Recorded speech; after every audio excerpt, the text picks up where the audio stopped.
नमस्कार, बहुत स्वागत है आप सभी का। मैं हूं आपके साथ मनु तेवतिया। खबरों की शुरुआत करते हैं। लोकसभा चुनाव में हार के बाद कांग्रेस अब बूथ मजबूती पर ध्यान देगी। कांग्रेस प्रवक्ता विवेक त्रिपाठी ने बताया है कि कांग्रेस आरएसएस की तर्ज पर अपने अलग अलग संगठन बनाकर जनता के बीच उतरेगी। वहीं कांग्रेस के फैसले पर बीजेपी ने निशाना साधा है। बीजेपी नेता चेतन सिंह ने कहा कि आरएसएस राष्ट्रवादी है, जबकि कांग्रेस टुकड़े टुकड़े गैंग है। नकल भी अकल से की जाती है। तो कांग्रेस की तरफ से ये तय किया गया है कि अब कांग्रेस आरएसएस की तर्ज पर हर एक बूथ को मजबूत करेगी और अलग अलग संगठन बनाकर जनता के बीच में जाएगी। ये कांग्रेस की तरफ से तय किया गया है और ये फैसला उसके बाद लिया गया है जब लोकसभा में चुनावों में हुई हार पर मंथन किया गया।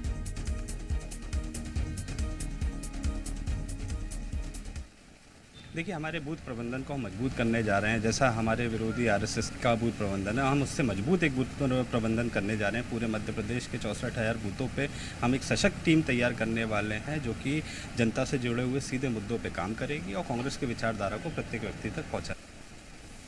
कांग्रेस पार्टी की जब सोच में ही नफरत है, देशद्रोहियों की सोच है, तो आरएसएस के दी हुई गाइडलाइन पर काम कैसे करेगी?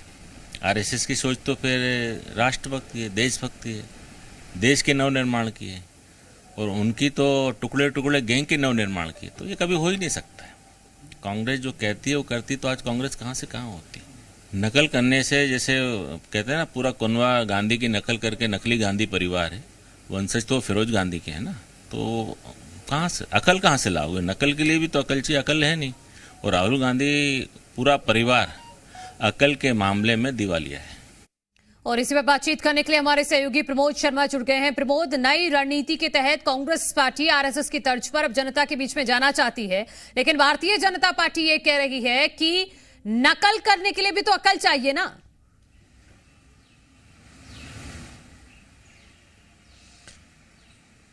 देखिए, सियासी बयानबाजी आप हटा के यदि आप ये कांग्रेस पार्टी की प्लानिंग पे गौर करेंगे तो मनु आपको ये समझ आ जाएगा कि कांग्रेस पार्टी अब बदली बदली नजर आ रही है। जिस तरीके से विधानसभा और लोकसभा चुनाव में कांग्रेस पार्टी का सूफड़ा साफ हुआ है, तो अब कांग्रेस पार्टी वो हर नकल करना चाहती है, वो हर राय चलना चाहती है जहां से उनको सियासी मुकाम हासिल हो। दरअसल जिस तरीके से आरएसएस रणनीति के तहत काम करती है, उनका एक एक वर्कर उतरता है और आरएसएस के जो अनुसांगिक संगठन है वो जिस तरीके से काम करते हैं, चाहे किसान से जुड़ा हो, युवाओं से जुड़ा हो, छात्र संघ से जुड़ा हो या दूसरे और जो अनुसांगिक संगठन है वो काम करते हैं। अब उसी तर्ज पर कांग्रेस पार्टी अपने अलग अलग मोर्चों को, अपने अलग अलग जो विंग है उनको मैदान में उतारेगी। देखिए, जब जागो तब सवेरा।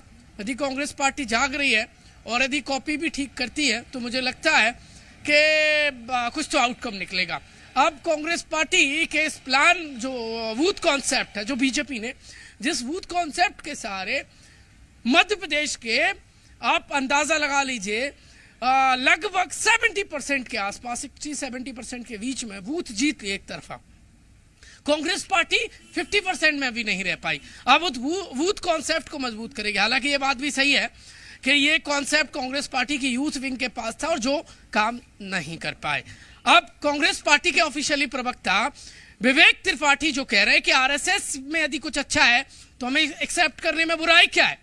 उनके सीनियर नेताओं को क्या, दिग्विजय सिंह और बाकी जो कोसते हैं आरएसएस को, क्या उन्हें ये राय पसंद आएगी या फिर बदली कांग्रेस अब सत्ता का मुकाम हासिल करने के लिए कोई भी कोर कसर नहीं छोड़ना चाहती।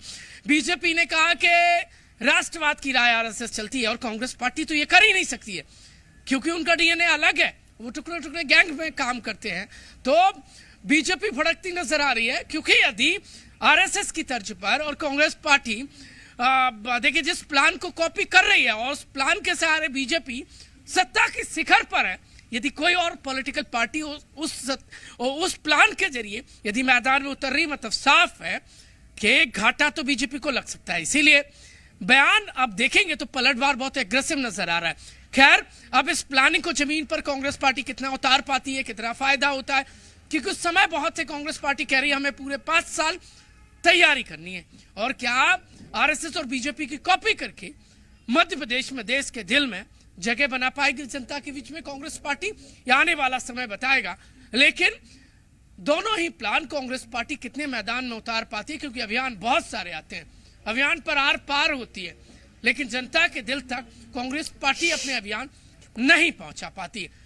अब ये चाहे तो आरएसएस की कॉपी करने वाला मामला हो या बूथ अभियान, जो बीजेपी का कॉन्सेप्ट है वो कांग्रेस पार्टी एक्सेप्ट कर रही है, ये कितनी बेहतर तरीके से वो जमीन पर अमली जामा पहना पाती है, उनके कार्यकर्ता इस प्लान को कितने अच्छे से एग्जीक्यूट कर पाती है, आने वाला समय बताएगा। और कांग्रेस का फ्यूचर भी इन्हीं रणनीति पर। ठीक है प्रमोद, हमारे साथ भारतीय जनता पार्टी से पक्ष रखने के लिए हितेश वाजपेयी जी जुड़ गए हैं। हितेश जी, जी मध्य प्रदेश छत्तीसगढ़ पर आपका स्वागत है। हितेश जी, कांग्रेस पार्टी की तरफ से कहा जा रहा है कि अब आरएसएस की तर्ज पर हम भी आने वाले चुनाव के लिए ऐसी तैयारी करेंगे कि हर बूथ को मजबूत बनाया जाए। देखिए, हम स्वागत करते हैं कांग्रेस के इस कदम का। हमारे 100 वर्ष राष्ट्रीय स्वयंसेवक संघ के पूरे होने जा रहे हैं। 1925 में इसकी स्थापना हुई थी। तो स्थापना इसीलिए हुई थी कि देश को बनाने के लिए, देश को मजबूत बनाने के लिए क्या कदम उठाए जाएं, कैसा व्यक्तित्व निर्माण होना चाहिए, नेता कैसे होना चाहिए, शिक्षक कैसे होना चाहिए, इसके बीच डालने का काम देश में राष्ट्रीय स्वयंसेवक संघ करता है। और राष्ट्रीय स्वयंसेवक संघ को इससे कोई मतलब नहीं होता है कि उसकी शाखाओं से निकला हुआ व्यक्ति कांग्रेस में काम करता है कि सपा में कि बसपा में। वो देश के लिए काम करना चाहिए। ये बहुत अच्छी बात है, यदि संघ से वो प्रेरणा लेते हैं तो हम तो चाहेंगे कि चलिए 100 साल बाद सही, पर हमारे सेंटिनरी ईयर, हमारा शताब्दी वर्ष के लिए हमारे लिए तो एक अच्छी खबर आप लेकर आई हैं। और हम तो चाहेंगे कि कांग्रेस के नेता यदि संघ की शाखाओं में जाकर भी इस बात को सीखेंगे।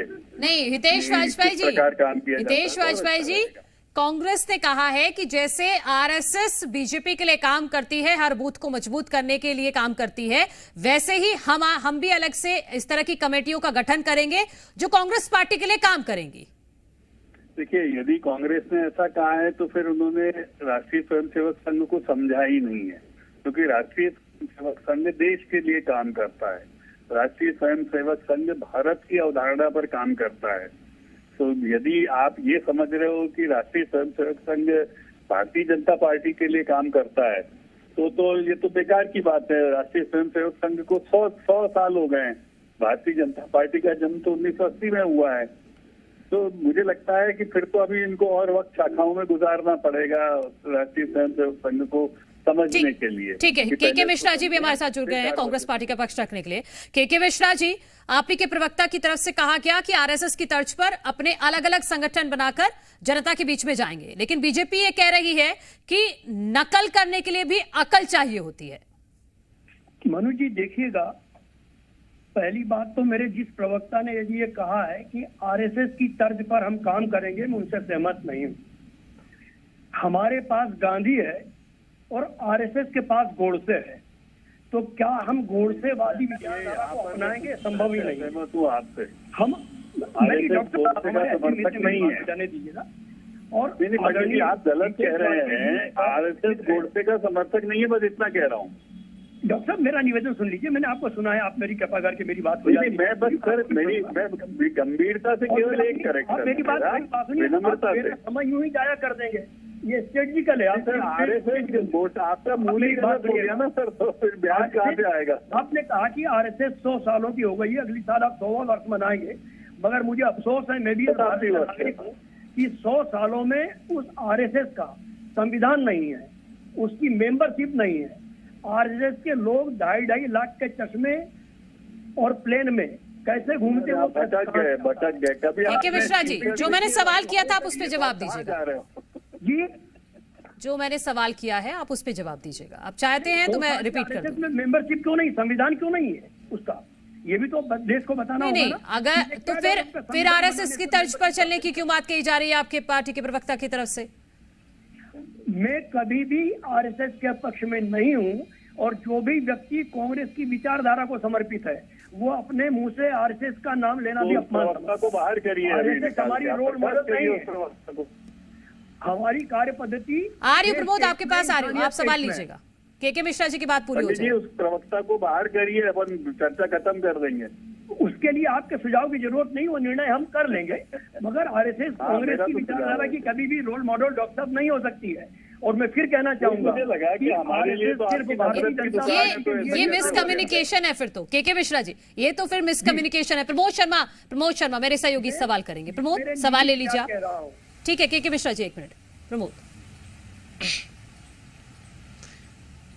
के मिश्रा जी, आप प्रदेश अध्यक्ष जीतू पटवारी जी के मीडिया समन्वयक हैं। इससे पहले आप प्रदेश मीडिया विभाग के अध्यक्ष भी रहे। बिल्कुल। और यदि ये प्लानिंग बन रही है कि बूथ पर आप काम करेंगे, बीजेपी ने जिस तरीके से बूथ पे काम किया, और यदि आपकी पार्टी के कोई प्रवक्ता विवेक त्रिपाठी ये कह रहे हैं कि यदि किसी के पास अच्छे गुण है, उसकी प्लानिंग है, तो हम उसके अकॉर्डिंगली क्यों वो धारण नहीं कर सकते हैं? इसमें बुराई क्या है? आरएसएस का नाम टैग तो नहीं लगा रहे हैं कांग्रेस पार्टी। मगर आरएसएस को अंगीकार करने से बेहतर होगा कि मैं आत्महत्या कर लूं। आरएसएस हमारी रोल मॉडल थी, न है, न रहेगी। विवेक त्रिपाठी तो सर रोल मॉडल। अब बोलिए प्रमोद, अपनी बात पूरी कर लीजिए। हितेश वाजपेयी जी। जी महाराज, मेरा तो बहुत विनम्र निवेदन है कि बहुत अच्छी बात है कि कांग्रेस में एक पक्ष ऐसा है जो राष्ट्रीय स्वयंसेवक संघ को जिसने समझने की कोशिश शुरू करी है, क्योंकि हमारा, फिर मैं कहूंगा, शताब्दी वर्ष है और राष्ट्रीय स्वयंसेवक संघ देश के लिए काम करता है, दल के लिए नहीं करता है। तो हम तो स्वागत करेंगे इसका, और बहुत अच्छी बात है। देर आए दुरुस्त आए, बहुत समय लगा दिया, लेकिन it is a contribution in favour of राष्ट्रीय स्वयंसेवक संघ की कांग्रेस की ऐसी सोच है। हम तहे दिल से कांग्रेस की इस सोच का स्वागत करते हैं। ठीक है, हितेश वाजपेयी जी, प्रमोद आपका भी शुक्रिया, के मिश्रा जी आपका भी शुक्रिया इस खबर पे अपना वक्तव्य साझा करने के लिए।